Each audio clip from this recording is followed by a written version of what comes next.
Win big with new DRF All Access Past Performances. With one best-in-class product, you now get all 3 past performance formats. Go to DRF.com and use coupon code 1FREEPP for a free single card today.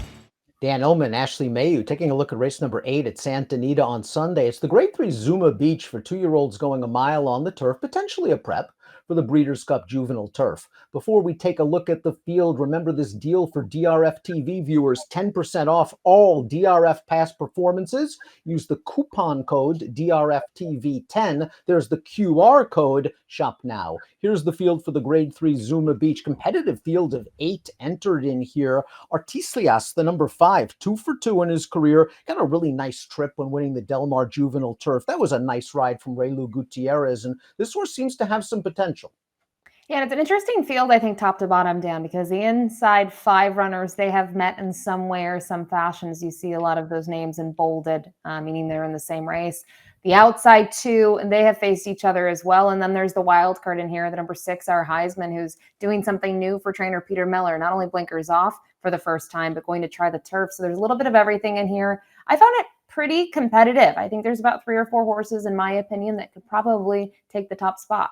Let's throw up our Timeform US pace projector. Remember, this pace projector will update after scratches are official, and that could be key for this race because Kale's Angel, a stretch-out sprinter who does figure on the lead if he runs here, is also entered in a sprint race earlier in the weekend. If he does run here again, he makes the lead. Our Heisman has shown good speed on dirt, but as you mentioned, the blinkers come off. It'll be interesting how they want to ride this horse as he stretches out around 2 turns for the first time. Yeah, you never know what'll happen, especially when this horse gets onto the grass, if they'll still want to be as forward. I think Kale's Angel, we saw on debut, was quite forward. And even last time out, I don't think this horse broke the best. And I think that's why this horse was a couple of lengths off the pace. So I do think this horse with the position and what we've seen so far will go, assuming he ends up going in this spot. And we'll see what a couple of others will do in this spot, because in the past, they have, been at least close enough to it where they could at least be pressuring the pace setter. The number 4, Sabertooth, has the fastest Timeform US late pace rating, although still a maiden. It's been 3 close but no cigar finishes and a strong stakes placing last time out. Ivan the Great is the number 1, and we're going to take a look at Ivan the Great's maiden win, 2 starts back. This is his turf debut at Del Mar. Sabertooth got the jump on him turning into the stretch, but Ivan the Great is going to wear him down. It was a good effort, and Sabertooth then got the better of Ivan the Great when they faced each other in the Del Mar Juvenile Turf. The rare cheek pieces runner for Doug O'Neill. Yeah, and looking at Ivan the Great, I thought this was a pretty game performance. When you look at this horse now, just 2 turf starts under his belt. And, maybe last time out, it wasn't the greatest of efforts, but I think it was okay. He only missed by 2 1/4 in the end. It was kind of a compact field when they came to the wire, but he did wake up in a decent way, maybe not from a figure standpoint. His dirt races were by no means bad, but they just weren't getting the job done. And like that he was able to finally do that stretching out in distance. And we talk about Doug O'Neill all the time on these sort of clips that we do, Dan. He's tough sometimes to necessarily throw out, especially when he can offer value. Kale's Angel is the number 2. He was favored over Artislas when they both made their debuts, going 5/8 of a mile. Artislas got the better of Kale's Angel, who showed speed that day. But then Kale's Angel put it all together, didn't break as quickly in the second lifetime start, and that actually might have worked to his advantage because there was a fast pace for him to attack, and he showed off a nice turn of foot despite being a bit green in the stretch. If he stretches out here, he'll be on the lead. Yeah, it's a big if to answer too. Can he stretch out in distance? I actually liked that last time out he showed he didn't need the lead to get the job done. Sometimes we see horses on their kind of first couple tries, they just go to the lead, and especially at a sprint distance, they just have to be the fastest and have enough left late. And I think it was kind of a little bit of a nice performance from him to see him comfortable rating and then drawing clear in that spot. So I think from a pedigree perspective, he might be okay around the 2 turns. And I guess there's always the question, if they get a loose lead, is that when kind of the race might be over from the get-go? That could be potentially a situation here for Kale's Angel. Ironman Cal split Artislas and Kale's Angel in the career debut, going 5/8, but he really took a step forward when stretched out around 2 turns. He was bet like he was going to win that day. He relaxed very nicely off a moderate pace, and I really like the way he finished that race off. I think he's just coming into his own for trainer Phil D'Amato, and he seems tactical enough to work out his own trip.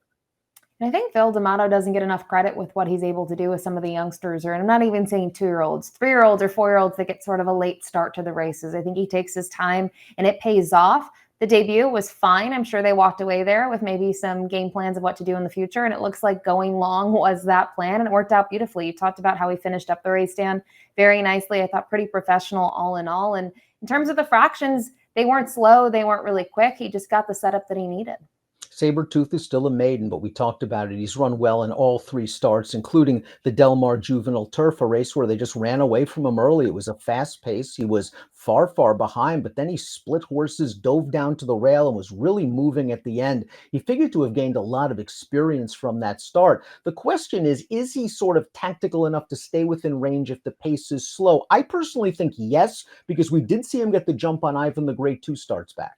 I would agree with you. I think he does have enough sort of ability to be close enough to it. And you mentioned 2 starts back, he ends up getting beat by Ivan the Great, who just had a better late turn of foot. And I thought it was an okay performance, though. He only missed by a neck. And then you look at his most recent outing where he didn't take a lot of 11 there. He was 7-1, but he was dead last early on. He did get the pace set up, that he needed to help him, and he was flying late. And if you backed him, you just needed a couple more jumps and he might have been able to get it done. I thought it was a good performance. And, kind of just looking at his races, you feel like the debut and more recently, he just needed a little bit more ground or just needed a little bit more of pace help. And then 2 starts back, like we said, he was tactical enough. He just got outgunned in the final couple jumps. Artislas has looked good. Has done nothing wrong for Jeff Mullins. Like the way he won going 5/8, beating Kale's Angel that day. Very patient, and then ran them down in the stretch, and then just got a beautiful ride last time out. Was able to save ground, and we're going to watch the replay of Artislas winning the Del Mar Juvenile Turf. Cuts the corner, turning into the stretch, and is going to slip on through inside of the pace setter. Now, keep an eye on Sabertooth, who's sort of in mid-pack here and has a lot of work to do. Sabertooth's going to rally and make this relatively close at the wire, but Artislas' tactical speed and the trip really helped him get the jump on this horse and helped him get the victory. Yeah, and he's been slept on the tote board now in 2 starts. He was 13-1 in the debut, 7-1 most recently. And, sometimes I can understand being a little concerned with horses stretching out in distance for the first time. But in terms of the trips, he was able to do basically the same thing. The only thing I would say is he was a little bit closer to the pace going longer. And we sort of would have expected that, knowing that the fractions would probably be softer. And again, he just was able to get the job done and got up in time and held his own. So Mailloux Gutierrez has gotten along with this Jeff Mullins training very well. And I think looking at what he's been able to do, for a lot of people, he might be the one to beat.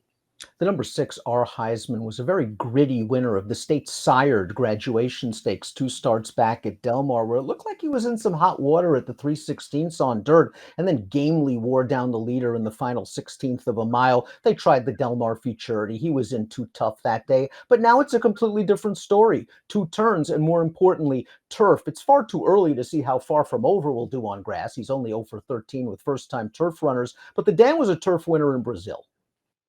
Yeah, it's really tough to know what to do with this horse because you look at the siblings, they don't necessarily want to go long, or they've gone long maybe on the grass once or twice and then shortened up later in their career. Not a ton of siblings to report from that mare. I don't know what to make of this horse. There's just so many questions with the blinkers coming off, trying the turf for the first time. You look at the 2 wins. I thought they were very good in both of them. 4.5 and 5.5 on the dirt. It's just such a different ball game, Dan.